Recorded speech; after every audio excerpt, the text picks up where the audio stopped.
Harsh reality. Real harsh reality. Everyone is going to die. Everyone. And no one wants to die alone. Anyone here going to have an exception to that? I know I'm certainly not an exception. I want to talk to you a little bit today about hospice. And let's start out with what is hospice. Everyone's pretty much heard of it. But what is it? It sounds like hospital, but it's hospice. What is it? If you've been diagnosed to live 6 months or less, you're now a candidate for hospice care. And what hospice in a word or in a sentence does for you, it provides comfort, not a cure. It's comfort to those who are dying, who have 6 months to live, and we're no longer worried about trying to cure the person. We're worried about making them as comfortable as possible. And the team, and there is a big team that helps with hospice, would be things like nurses, doctors, social workers, more on that in a second, chaplains, volunteers, and grief counselors. It's a multi-dimensional way that those who are dying are helped. And I'll tell you a little bit more about it in just a second. An interesting aspect of hospice is that Medicare, who's the main provider or funder of hospice care, requires that each hospice organization have at least 5% of their staff hours be volunteer. So they have to provide 5% of the staff hours have to be through volunteers. Now why is that? Really the primary reason to do it is kind of ingenious, is they want to keep it a little bit touchy-feely a little bit. Let's not make it so clinical. Okay, this is an end-of-life thing. So let's make sure that we have people that are in there that want to work, that want to be with these people and offer them comfort. Okay? And that's one of the reasons they do it. The other one is to offset costs. But the primary one is to keep a high-touch component and not just medicinal. And hospice care can happen anywhere. At the person's home, at a nursing facility, or at a hospice inpatient facility, where it's a facility that's just for these patients. And you find it in all three. Interesting point about hospice, I think you'll find it very interesting. I think most people's perspective is, well, you go into hospice and they get you to die as quickly as possible. Not really true. Hospice patients live, on average, a month longer than if they didn't go into hospice. So a big study was done, and of people with this 6-month diagnosis, split it in half. Ones that got hospice care lived a month longer than those who did not. Now why is that?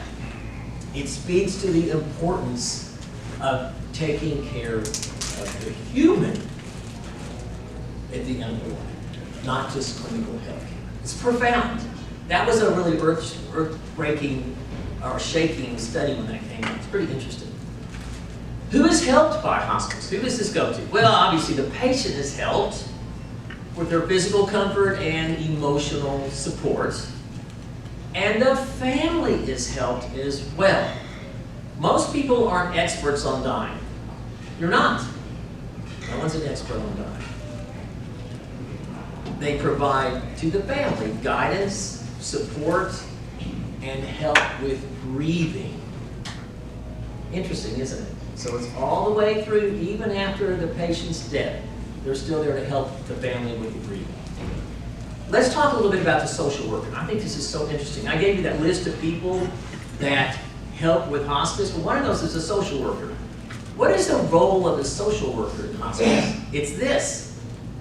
Not everyone is 30 years old with lots of friends and a big family and a big support structure when they die. Most people are older. A lot of their folks are gone, their friends are gone. They need help with things like getting their house wound up, getting their estate to the right people, making funeral plans. How are we going to pay all these bills? All those little really tedious details that no one that's dying wants to fool with. The social worker steps in. Is probably one of the most underappreciated roles in hospice and makes it so much easier for the patient and for their family. It's really quite outstanding. So I volunteer in the hospice. And I want to tell you a little bit about Mary Cooksey. Mary Cooksey was a lady that I began to help in kind of a counseling, comforting role. I would see her once a week for an hour or two. And I would just be by her bed and hold her hand, figuratively and literally. And she was in the program almost exactly 6 months. It was really interesting. She was admitted, and almost to the day she died 6 months later. And that was about a week and a half ago. It's a little emotional. That was a week and a half ago. She was insane, in a good way. The first month I was with her, what do you think was the biggest problem for her? She goes, "Who are you? Why are you here? What do you want?" This is an older lady. She's been around. She's had a little wisdom in it. She knows how people work, right? But at about a month, she decided, it was like a light switch. She goes, "This guy's okay." And then when I'd walk in, she would just light up. And it just was so rewarding to me. Lots of hand-holding, lots of talking. Sometimes we just would watch TV a little bit. Mostly we'd be talking about things. And what's funny, if you might be dying, but your brain doesn't stop, she was funny. She was a little callous sometimes, and she was still her. And you have to really recognize that. It was really great. The funniest thing she did was for about the first month, even a little bit past. Every time I would come in, she goes, "Now, are you paid for this?" And I go, "No, Mary, I'm not paid for this." "Oh, okay." I come back the next week. "Now, what kind of compensation?" "Mary, I'm not paid for this." And you know why she asked me that? "Are you coming here just to see me?" "Yes, Mary, I'm coming here just..." And I have to tell you, I fell in love with the lady. You can tell. I fell in love with her.